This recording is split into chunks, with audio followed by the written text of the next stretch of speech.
proud mother. I thought, I don't know and I don't care. And then, what do you think of Posh Spice? And that's why all that, because I said, I wish... What has it been said in the papers today? It says I'm sick of her pouting, because it seems to me, every photo she takes, she's like pressed up against the car window going... And I think, smile. You're a nice-looking girl. Smile. Go to the shop, have a carrier bag hanging off your baby buggy. You know what I mean? Wear a pair of flip-flops and white leggings. Have a couple of rollers in. Look natural. Stop living in this bubble with your precious husband who's getting tattooed and pierced and streaked every 5 seconds and shaved and all this. Where's all the men gone? It's ridiculous. You go in the barbers now, all the men have all got the tinfoil in. I've gone au natural again. Yes, I've noticed that. Do you know what? They were dyeing my hair because the lights, because it absorbs the light, as you know, and I was a sort of a funny, chocolatey, mousy, gingery brown. They told me mine was reflecting it back. Oh. Well, I absorbed, apparently. I had this white spot here, and I thought, I was so... And because it grows so quickly, I thought, I'm not dyeing my hair anymore. That's it now. This is it. Take it or leave it. What does Lily think? Is Lily... How is she? She's in a convent in Brittany. Is she? Yeah, I haven't... Yeah. She's paying for her sins, and I haven't spoken to her because it's a Carmelite order where she can't speak, and it's quite a severe Mother Superior who runs this order, so she's in for quite a while. Is she? And she can stay there as far as I'm concerned. Is she retired? I think she is, more or less, yes. Yeah. It was the dressing up drove me mad. Yeah, no, really. You know, I thought, exhausting. It was like a circus act to me. The wig in the bin liner, 2 suitcases, half a dozen dogs.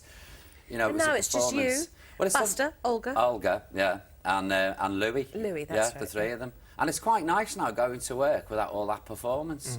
You know, it's this wig stuck on, and wig in my mouth, and false nails coming off, and I got so irritated. It was great fun. Don't get me wrong, I really enjoyed it. You have great mates, don't you? Because we know through the papers that very recently you lost your busy mate. Yeah, Brendan died. Yeah.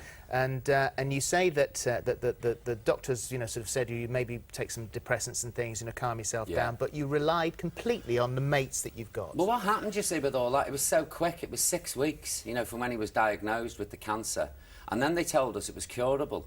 So it was like we were going to the electric chair, and then they'd say, well, we don't know, it's curable. So it was a huge celebration. Then you get another phone call to say, no, it's not curable. So I was constantly in and out to him, and then they said he hasn't got long to live, but he can have radiation. It'll give him a few days extra, a few days grace. And I asked him, and because he couldn't communicate, he knew everything was going on, but he just couldn't get the words out. And he was going for this radiation, even if it gave him, because he wanted to live. He was only 49, he didn't want to die, It was just a nightmare. So anyway, we got him to the hospital, and he just went to sleep, and he died.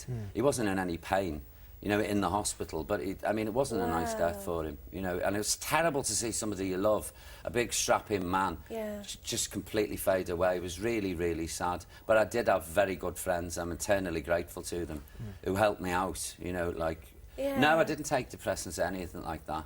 Because I said to